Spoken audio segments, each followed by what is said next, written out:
Well, he's a cutie pie. I might put him in Potomac. Okay, yes. Yeah, he can come right on to Potomac. Oh.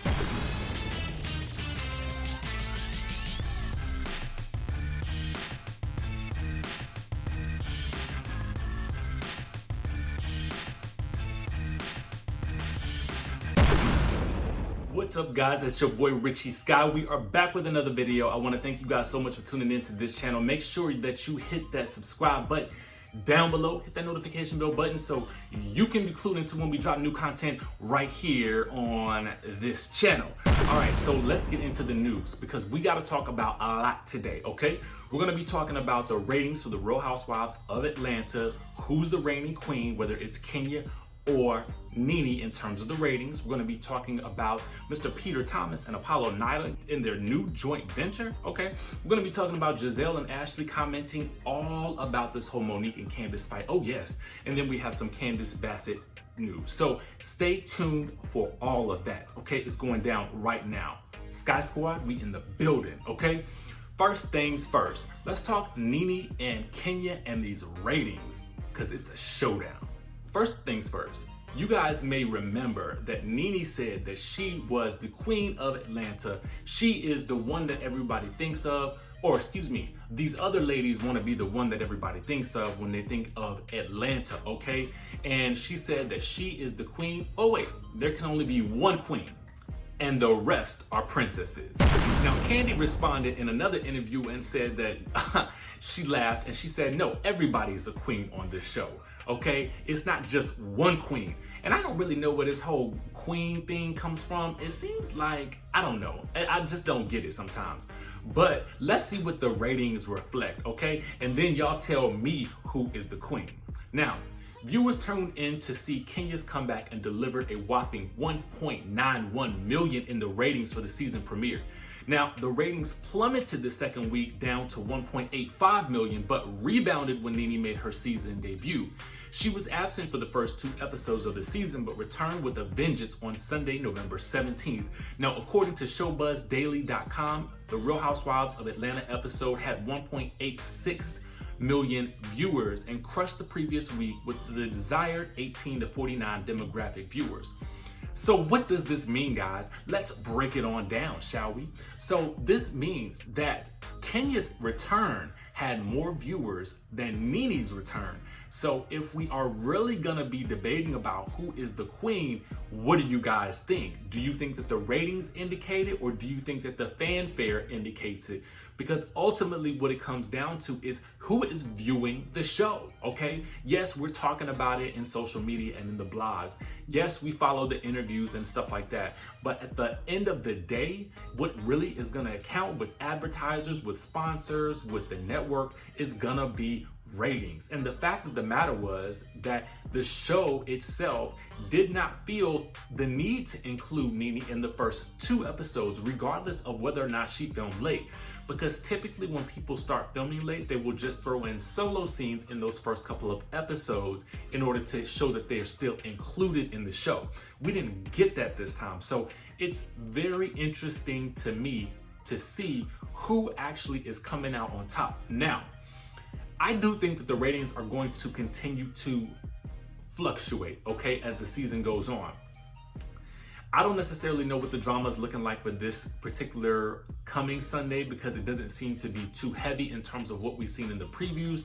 There's going to be an issue between Marlo and Nene. There's going to be an issue between Eva and Marlo. But other than that, we really don't know what's going to be going on, and obviously more tears from Porsha. But what we do know is that come November 1st, that is going to be the date that Giovanna returns. And ironically, that is when we are hearing that Snakegate begins. So I'm not necessarily sure if there's a correlation between the two, but it sounds like it. What do you think? Comment down below.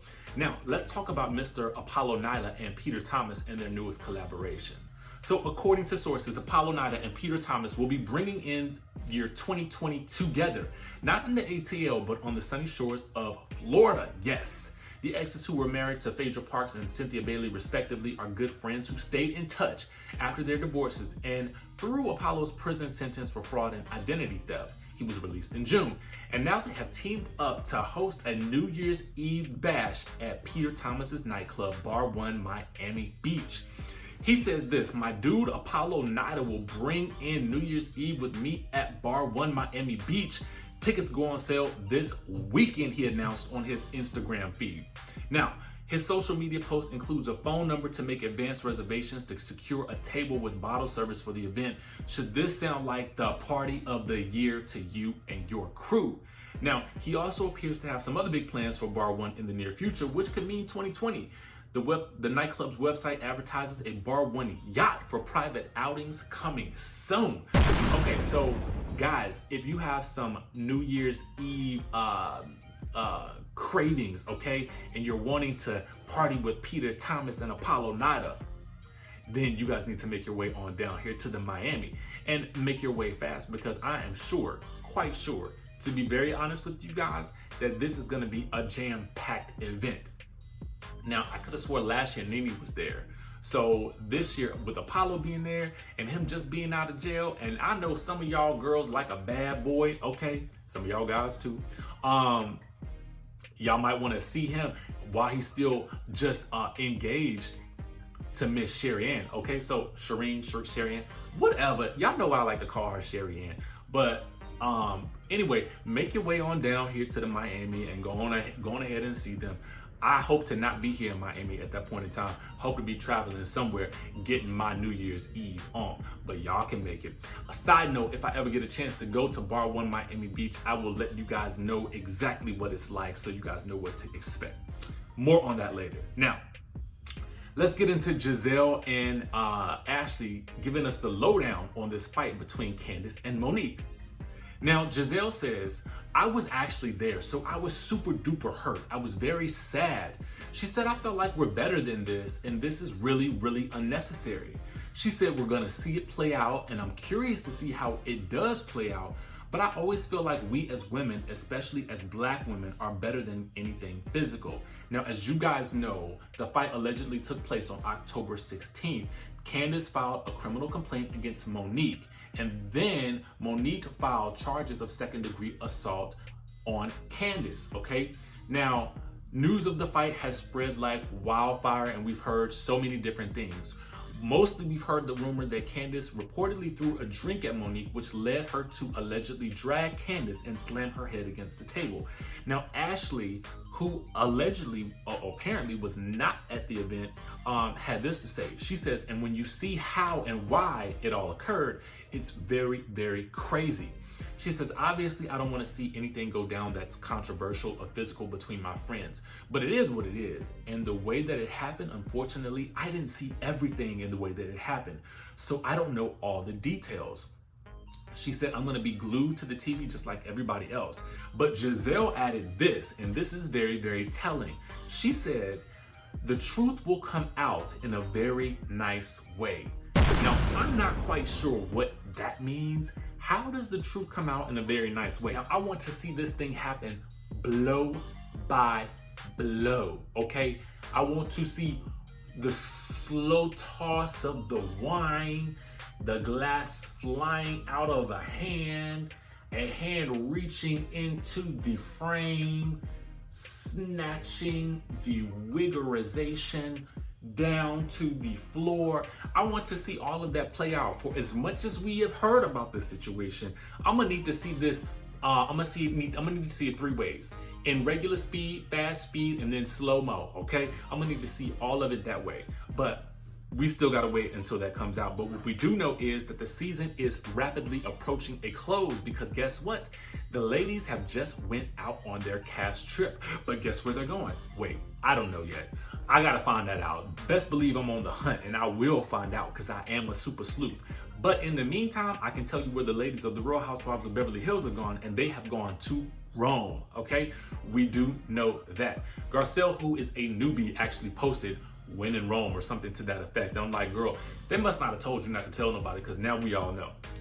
Anyway, moving right along, Candace Bassett is letting us know whether or not she is expecting. Okay, I'm getting my wig done, but I'm sick of y'all. Let this serve as a public service announcement for the people. I am not pregnant. Repeat, I am not pregnant. My womb is yet empty. I'm pregnant with possibilities and possibilities only. That's it. So stop spreading these rumors. Let me get my wig tacked down, and I'll see y'all later. Love you. Well, thank God. Thank God. Thank God. Thank the Lord, okay? Because let me tell y'all something. The last thing that we need is for anybody to be fighting and to be pregnant at the same time, okay? So we're just gonna be thanking God that she's not at the moment, because with all of this going on, I just think it will be very traumatic.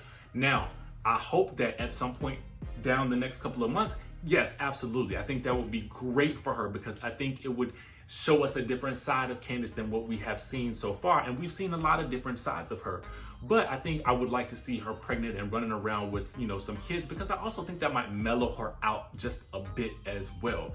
Nothing wrong with her sparkling personality as it is right now, but I'm just saying I think that motherhood has a way of changing people. You know what I'm saying? Parenthood in general has a way of changing people. So I feel like, you know, it's a good thing that she wasn't hurt while she, you know, was pregnant in this whole situation. That's a blessing, okay, right now. But she will also let us know when she is pregnant. But what do you guys think? Let me know down in the comment section below. Make sure you guys hit that subscribe button, hit that notification bell button, and guess what? I will see you in the next video.